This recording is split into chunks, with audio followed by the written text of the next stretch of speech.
I'm Mark Gagan, and you're listening to the Voice of Insurance podcast, produced in association with Advantage Go, enabling an enterprise view of exposure. As Chief Underwriting Officer of Tokio Marine Kiln, Matthew Shaw has one of the top 10 individual underwriting jobs in the London market, marshalling a stamp capacity of £1.5 billion at one of Lloyd's best-known lead markets, Syndicate 510. In many ways, this business is a microcosm of the London market as a whole. A soft market fall into loss was followed by significant re-underwriting. Then the business bounced significantly back into profit in 2019, only to take a large short-tail hit from COVID in 2020, which it has weathered undaunted. 2021 has seen a bullish 14.9% pre-emption in capacity amid the heady combination of significant growth in submissions and continually improving underwriting conditions across the market. Matthew is very easy to talk to, and together we embark on a comprehensive tour of his views on the market reform and innovation, culture change, and where TMK fits into all of this. Enjoy the podcast. Hi, I'm Rick J. Lindsay, Chairman and CEO of Claims Direct Access, otherwise known as CDA. We all read about the claims nightmares in the United States of America, social inflation, nuclear verdicts, and the sky is falling. Hardly a day goes by without the news of reserve strengthening at major carriers. However, it's not all bad news. In the United States of America, we have the best legal system in the world, which allows you to fight frivolous claims and litigation and come out on top. In this kind of environment, you must get smarter about how you handle your claims and who your partners are. You have to move fast and be robust. CDA has been handling claims for over 40 years nationwide and has a team of 46 claims professionals, including 12 highly skilled attorneys and litigators. We have handled cases for major Lloyd syndicates since 1994, as well as U.S.-based major carriers, and have closed over 70,000 claims since 1994 nationwide. Not settling frivolous litigations is a must. CDA Claims Service means going the extra mile, handling claims quickly and vigorously with a proactive approach. Why not get in contact now to see how CDA can do the same amazing work for you and your partners that they do for me every day? Visit www.claimsdirectaccess.com today. Matthew, thank you so much for giving us some time out of your busy schedule to talk to the Voice of Insurance. You've been in TMK for how long, actually? I'll have to... May last year. So I started straight into lockdown, which was a little bit unfortunate in terms of getting to know certainly people, I think is probably the piece that I've missed out on. Although we did have certain time last year to get back into the office, and I'm speaking to you today, as you can see, from the office. So we're starting to get back, which is great. And it's something that I think not only myself, but I think most of the underwriting community have missed, actually being physically in the city, being able to meet and greet people and just socialise a little bit, get back to what feels a bit more like normality. I was back in the city last week for my first face-to-face meeting for a lunch, and it was fantastic. So the city's coming back, the London market is coming back in a physical form, and in many ways it looks like TMK's coming back. You've preempted substantially into 2021. So does that mean your rehabilitation and your re-underwriting exercises is now complete? In my view, it's never complete. We certainly won't be looking, I don't think, for very substantial growth across the board for next year. I think rather it will be a continual process of trying to improve the overall portfolio performance by looking at opportunities in the stronger performing lines. And as I said, in my view, portfolio management is an absolutely continual process, and it should adapt to reflect really where you see the underwriting opportunities. And, underwriting discipline is obviously absolutely the key throughout the cycles. What I found with TMK, very much being a leading underwriter, it is absolutely focused now on underwriting discipline. So I think, we're putting ourselves into a great position for the remainder of this year and as we go through into next year. And specifically, where are the best opportunities generally? Where are you most happy? I think we're seeing, and we have seen over the last couple of years, a differential market. Certain areas and certain lines of business, we've seen very good, strong rating growth over the last 2 to 3 years, and others have been pretty slow to react. Open market property, as an example, we've seen good rate growth and we've seen a significant uptick in the amount of submissions coming into the London market, I'd say probably we've seen more submissions this year than we've seen probably in a decade or so. And that's combined with very positive rate movements. And in that world, we're probably starting to see a little bit of momentum come out of the market. We're still seeing positive rate movement, but the scale of the upwards movement is now single digit rather than double digit. Other areas, certain casualty lines, we've seen strong upwards movement, and we continue to see strong upwards movement. Aviation, I would say, is the same. Again, continued upwards movement. Others have been a bit slow. Upstream energy, A&H, they are showing very modest signs, but very much single-digit signs. Cyber's an interesting one. That's been a very challenging market, as most of us will be aware over the last few years, with the uptick in frequency and severity of ransomware losses.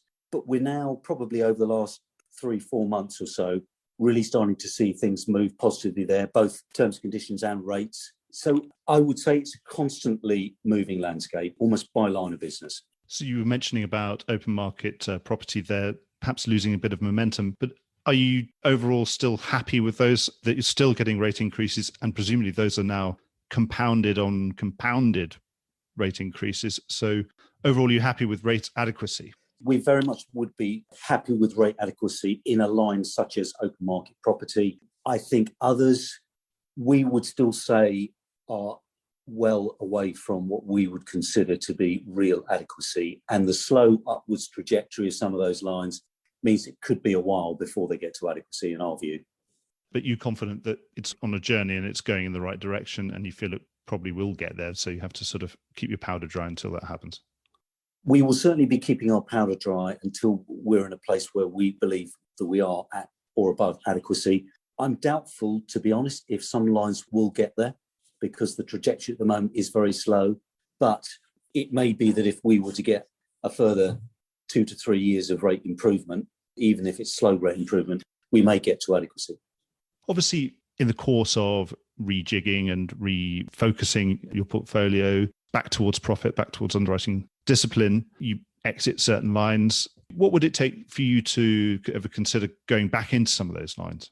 It's something that we are constantly challenging ourselves on, because I think in order to create an ultimate diverse portfolio, we should be constantly challenging ourselves on these things. And what we would look at in an exited class is we'd look at whether there's a different underwriting approach, and or whether the rates and terms and conditions have improved sufficiently for us to come back. And I think I definitely wouldn't rule out a cautious return to certain classes that we may have exited for 2022 and beyond. It's just a matter of never saying never and always keeping your eye on where the opportunities are, and presumably if you can get the talent available to re-enter. Very much so. I think a combination of all those factors, yes. But our world is the E&S world, and I think it would be wrong of us not to continually re-look at all areas of business where we could potentially have opportunities. I couldn't do a podcast in 2020 or 2021 without mentioning the word COVID. You took a big provision, like many Lloyd's underwriters, in your 2020 results. How much sort of uncertainty left is in the COVID number for you going forward? Is it sort of a kitchen sink type number, do you think? Or you feel that confident that it's not going to be one of these ones that keeps sort of deteriorating? I think we very much believe that we are robustly reserved on COVID. And I think nothing to date that we've seen would challenge those assumptions. So I think we sit comfortably with what we reserved to date. There is always the outside possibility of a court somewhere overruling a contract terms, which is the unknown. But, we'd like to think and hope that the chances of that are relatively remote. And I would assume that your numbers are relatively short tail focused. Yes. So you're less worried about other longer tail and more difficult things that are going to progress over a longer period. Yeah, absolutely. Our book is a short tail book, and there's nothing in there from a long tail that we think is worrying in our portfolio. I want to talk about London market issues and futuristic issues. You've always been known in the marketplace as an enthusiastic adopter of innovation, of often pioneering new types of coverage and other things. I'd like to start off with that. You've been involved in all sorts of innovative products, things like reputational risk, that kind of thing. I've always associate TMK with that, with pushing through into new types of business that have not been done before. I wonder, coming in as CUO, if you can assess the sort of historical return that you've had on those sorts of investments, which obviously are substantial investments because you have to spend a lot of intellectual capital on doing those new things? We do very much see ourselves as an innovator market. And indeed, we've recently established a group-wide forum to look at global opportunities. And that involves several of the TM group companies, because I think the London market does attract those entrepreneurial and innovative thinking. So we do end up being a conduit for innovative products, and hence us setting up this forum where even if we only took a small share of it as a group, we may want to take a bigger position. And London does seem to be a hub for that business. And indeed, with some of the new Lloyd Syndicate starting up, we haven't, and I haven't specifically looked and said, okay, if we were to take the more recent innovative products, such as IP, such as we're involved in the parcel project, etc., the volumes at the moment are not very significant. But what I do think we spend quite a lot of time in our underwriting committee discussing all sorts of innovative products. And this could be anything from the pre-existing ones, but it could also be parametric products that we're involved with. It could be, we had a debate the other day about autonomous vehicles, all sorts of things. It's a very good, interesting underwriting debate, and it does spark other thinking. So I think along with the investment that we've made in it, not just from a purely, we can look at it and say, these products have produced X million of underwriting profit. I think there are other benefits in terms of the way we start to think about underwriting and the way we approach underwriting, that some of these innovation products just make you think a little bit differently. So I think they're of huge value to both actually TM, and I think also they're of huge value to the London market, because I think they add some credibility and they do focus that entrepreneurial spirit back into the London market, which perhaps has been a little bit lacking over the last few years. So it's kind of refocusing your role within the Tokio Marine Group globally as being, perhaps because of the London market outpost, to be that market scout and pioneer, checking out all the new innovative things that are being tried out, new covers and breaking new ground. Yes.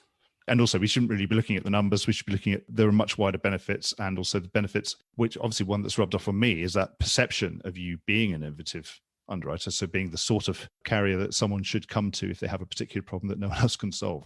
Very much so, yeah. One bit of innovation that's happened in the last 12 months that's been particularly interesting has been the further development of automatic or semi-automatic algorithmic underwriting. Obviously, as a market innovator, I presume you're keeping a close watching eye on that. And do you have any plans to do something similar? The answer is yes. We are looking at several products which look at different ways of assuming business by the use of technology-based initiatives. And that would be both the way that we assume the business, but also there's an element of automatic portfolio management within the way it assumes the business.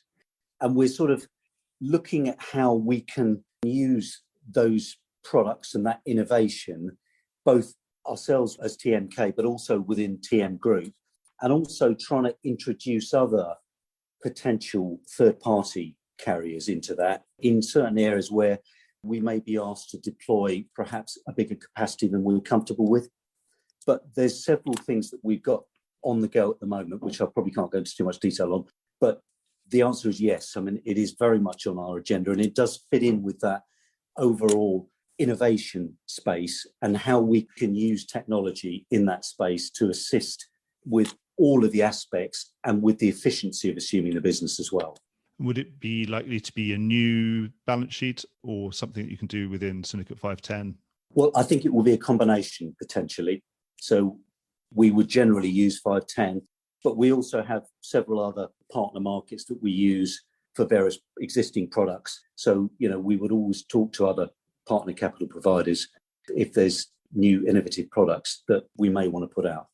And definitely sort of algorithmic, automatic type structures are the things we should be thinking of.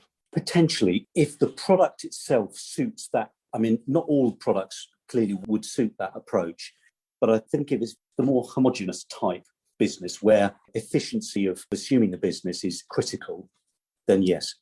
Talking about homogeneous type of business, obviously a very large Lloyd's business and also well known as being a big writer of delegated authority business.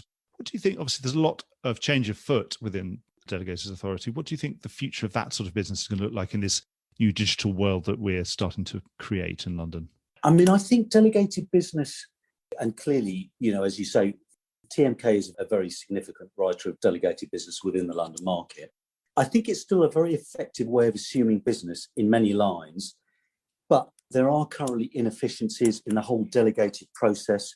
And I can see as part of the Lloyd's blueprint, for example, and other initiatives that we do need as a market to get more efficient and effective and reduce the costs involved in the process. And I think the overall process does need to be streamlined if it is to remain such a big part of the overall Lloyd's and London market business. Ideally, we do need to get efficiencies and bring the costs of doing that business down. But I think it does remain an effective way of assuming business. And on that subject with the Blueprint 2, it's much more specific and sort of a list of very specific goals that Lloyd's has got. Do you think that's the answer to most of your most pressing problems, your top priorities? I mean, I think that the Blueprint is clearly aimed at creating efficiencies, which, as mentioned, is clearly needed across the board. I think improving both open market and delegated placements with next generation PPL, virtual rooms is a good start. It does very much rely on technology to a large part. And, I think as we've witnessed over the last 15 months or so, the London market has demonstrated that it can operate remarkably efficiently, remotely and electronically. And I think having really been sort of forced into this remote working situation, I think that has very much accelerated electronic placement in a way that just wouldn't have happened without the necessity for it to happen. It did feel like the London market had a lot of catching up to do in terms of efficiencies, electronic placements, etc. So I think this has moved us forward. Now, whether Blueprint 2 will be transformational in its outcome, I think we'll have to wait and see. But I think it's clearly something does need to be done to change the market in a way that perhaps it hasn't been challenged to do enough over the course of the last decades, really, actually. So I think Blueprint 2 is a bold step in the right direction. And the recent announcement about the data standards, do you think that's absolutely the right sort of thing, that you'll be able to siphon in all that information so that your back office, you don't have to rekey stuff? Do you think that's the right sort of way to go? I think one of the sort of inefficiencies, if you like, of a subscription market is we are all sitting in the city with armies of people rekeying data. And that's through the broking community and through the entirety of the underwriting community. And I think inevitably, if we're going to get efficiencies, it will have to involve data, because 10 subscription market all keying in the same data is horribly inefficient. Yeah, and it's boring as well. I mean, that's the other thing. It's boring. And if 10 people key in data, you're going to get 4 or 5 different mistakes each time, which have to be corrected, etc. So the whole once and done way of data has to be the way forward. Before we leave this subject, obviously you're a very big, massively established Lloyd's lead market. I suppose at the core of what people envisage when we imagine images conjured up when people say Kiln and TMK now, you think of a classic Lloyd's lead.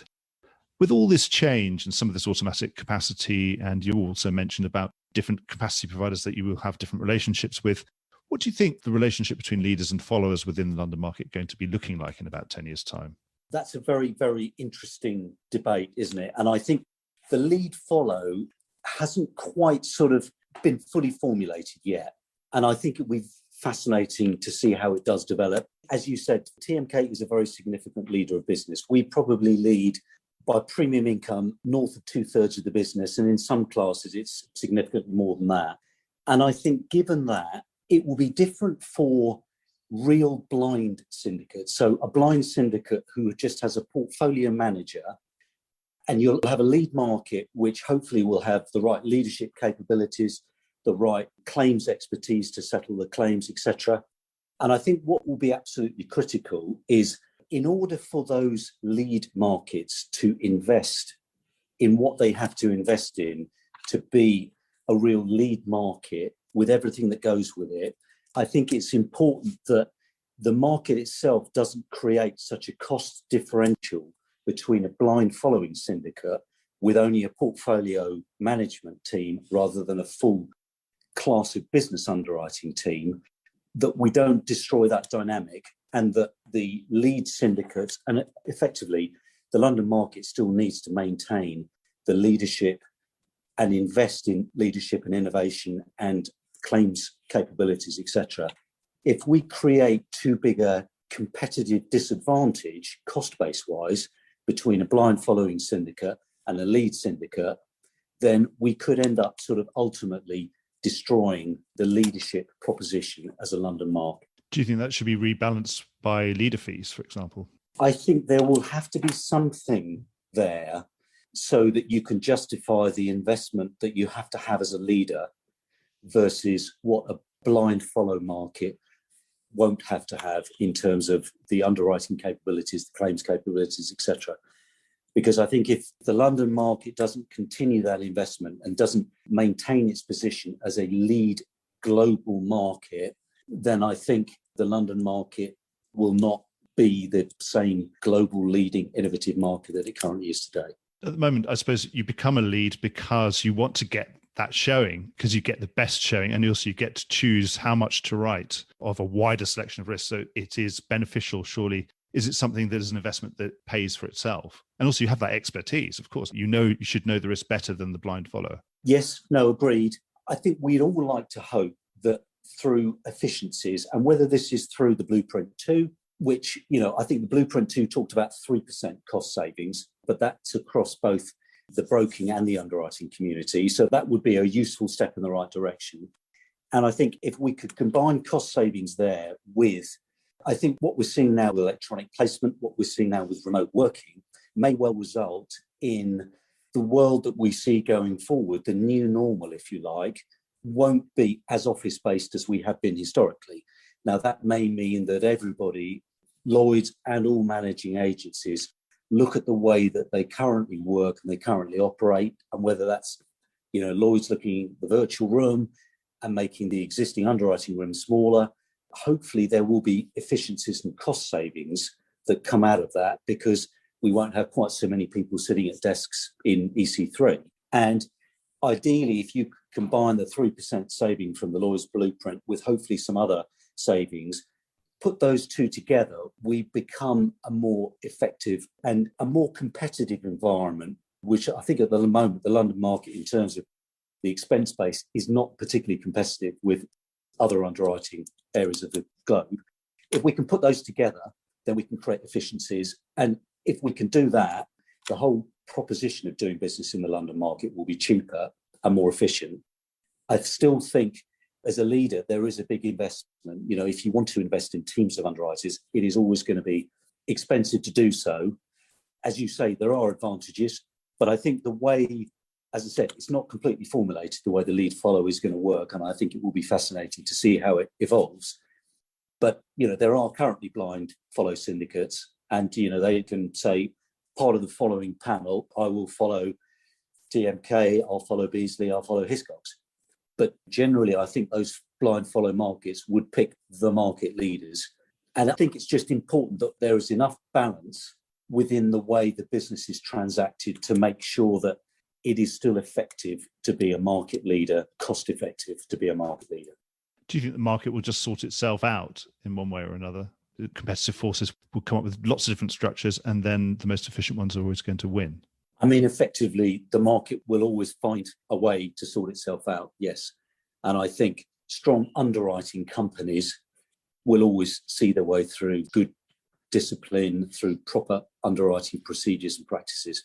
And obviously being named by all these blind syndicates as being one of their follows, that surely only gives you more power, does it not? In terms of your prestige, and the broker really has to see you now because you're really going to set the terms. Well, it certainly does add to the credibility of yourself as a market leader, which is always a good sign. And ultimately, market forces will be what they'll be. And as we've seen over the last few years, and for those of us certainly who've been around as long as I have, market cycles come and go.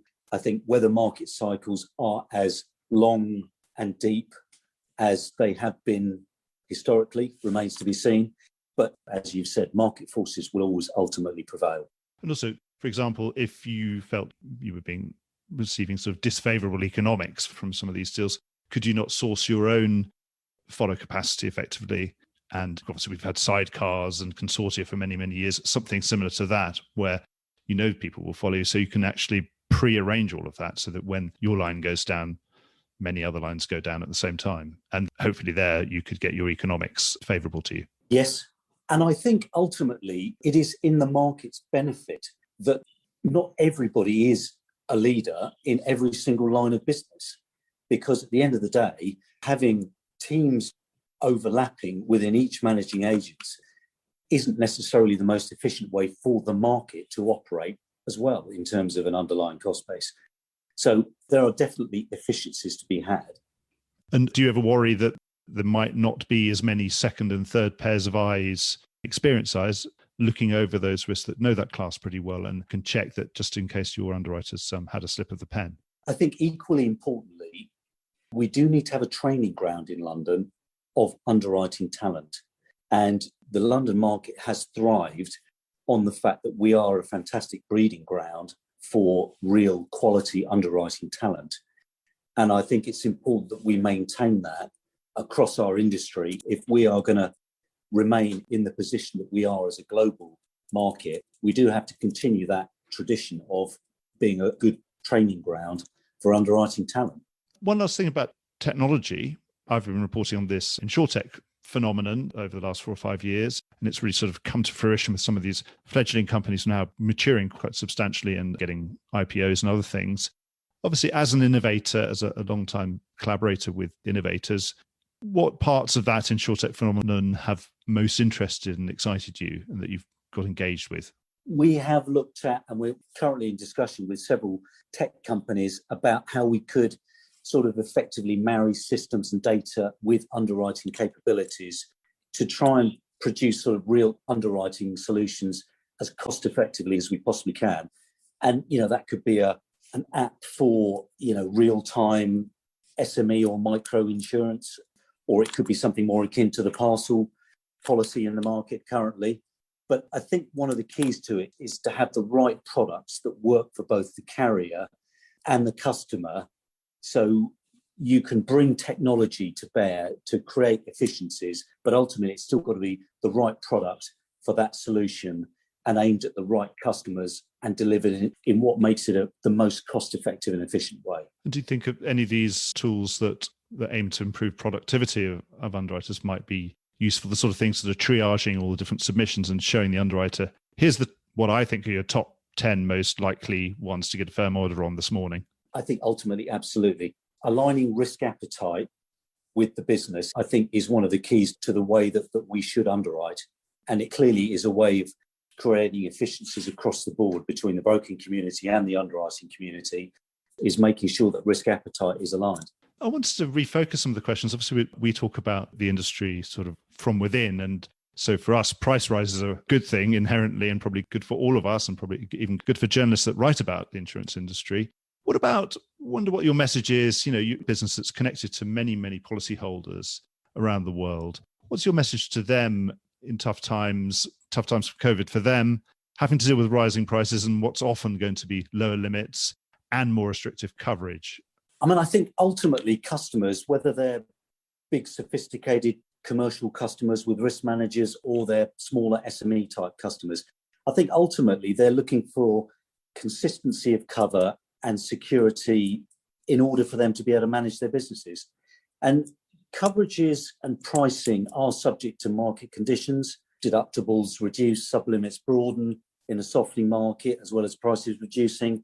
And then clearly the reverse happens in a hardening market. But I think working with market leaders such as ourselves, we would always try and craft core coverages to suit the needs of most of the customers. And this is something that we think that we've done consistently over decades. And I think it's important that everybody realises that it's in the long-term good of both the carriers and the customers that they can rely on a well-capitalised, financially secure market to ensure their claims are settled properly, promptly and securely. And I think that does mean that over time, it's important that there is pricing adequacy in order for the market to continue offering that product and the coverage in a consistent manner. Because presumably no one would like to have a counterparty that's been losing money year on year on year, and then they may worry about the security. Absolutely. Do you segment your own customers in different ways? Sometimes, certainly I remember as a broker, we had some customers that we knew were always going to be the ones that push the price and widen the terms and ride the market in extremis. And so get the most favorable terms possible in the softer sides of the market. And other customers were much more conservative and not pushing so hard for price reductions and increased coverage at softer markets. And generally, those more conservative ones that didn't push so hard when the market was in their favor tended to have more favorable terms when the market was back in the underwriter's favor. And obviously, the ones that were harder, more aggressive on the downside tended to get, let's say, not punished, but okay, they didn't have such a favorable outcome when prices were rising. Is that a fair description? And does that sort of thing go on? I think you will always have more aggressive buyers and more sophisticated buyers who will perhaps push the envelope. I think from an underwriting point of view, the critical thing is having that underwriting discipline to charge what you think is a consistently fair and ideally a consistently adequate price from a technical underwriting point of view to make sure that that business is adequately rated to fit your portfolio. There will always be brokers who push very hard. There will always be customers who push very hard. And particularly in a market where we're in a challenged market in a number of industry sectors with certain businesses really under strain. But I think there's still that key of underwriting discipline to make sure that you're giving your customers what you think is a fair deal with fair terms and conditions, but at the same time fits adequacy with your own portfolio. And as an underwriter, do you prefer the ones who are more conservative, who are more consistent in their outlook and hopefully presumably value your input and understand that you have to and respect your pricing? We have clearly, along with a number of people, we've got certain clients that we've had on the books literally for decades. And those are customers who we have very long-standing relationships with. I think both parties would say that we've got good relationships where we've given them what they think is the right product at the right price. And at the same time, we've benefited from them being long-standing customers of ours. We're going to change the subject a little bit. And this is something, obviously, you're relatively new in TMK, but I suppose TMK, looking as a journalist, sometimes been on the wrong end of some of the headlines and cultural conduct and diversity and inclusion stories that have been abroad in the London market in recent years. I'm just wondering, someone who's come in new, how have you reacted and how's TMK reacted to that, to draw a line under it, and what sort of things have changed? TMK has worked extremely hard to ensure that sort of the current working practice and the current work environment is very much representative of our values today as a company. And that has meant changes, that's meant re-emphasising those values. And I believe now we are in a very strong place. And indeed, my first year at TMK, I have only experienced a very culturally aware, diverse organisation with great communication and openness. So I'd like to think those historical issues are very much behind us now. Market-wide, well, I experienced this problem as editor of the Voice of Insurance. I'm focusing on senior members of the global insurance community. And I find there's not enough diversity within that community. Yeah. I'm lucky if I get 1 in 10 female senior executives on the podcast, for example, when I look back and I think, goodness, it should be better than that. Well, for one, do you think they're moving too slowly? And two, do you think we might end up with, we've had rumbles from different regulators, that we might have something imposed upon us, some sort of quotas and targets? I think it's inevitable, to be honest. And I think now everybody's publishing their numbers. It's absolutely there in black and white. I think the industry is moving in the right direction, but it is quite slow progress. And I think clearly we do need to attract a more diverse group. And that's right from sort of school, university leavers, as well as those who are currently in other industries. TMK has got a great graduate scheme, which it's had for decades. And it's a great way of attracting talent and then nurturing that talent. And indeed, many of our senior people who are here today have been through that program and 20 years later are still with us. And I think part of it historically has been a lack of understanding of the cross-section of diverse skill sets necessary to run an underwriting company. And I think hopefully that is slightly beginning to change, judging by the cross-section of CVs that we now get when we're advertising vacancies, we get a staggering cross-section of CVs. I mean, we get a staggering quantity of CVs, but we do get a staggering cross-section of CVs. So, I mean, hopefully that means as an industry, we are starting to attract a broader cross-section of recruits than perhaps we would have done 10 years ago. But clearly it takes a long time to get those individuals embedded within our industry and then sort of see their careers progress through our industry. And of course, we've got to make sure that those diverse sort of pipeline that's coming through does survive, gets through into their 30s and 40s. They stick around long enough to get those senior promotions. Absolutely. And it feels like we just need a bit more momentum now to plan for the future, to make sure those skill sets and that diverse skill sets coming through.